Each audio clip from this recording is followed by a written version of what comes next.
အများကြီးပဲ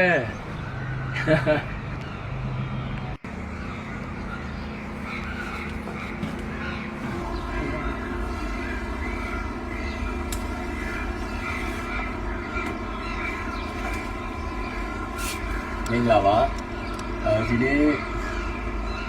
ကျွန်တော်စိုက်ထားတဲ့ဒီပင်စားမိတ်လေးကို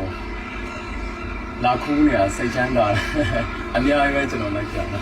အကုန်လုံးဒီမှာပဲဒီရအပြင်မှာလည်းအများကြီးပဲပဲဒီကတော့မနေ့က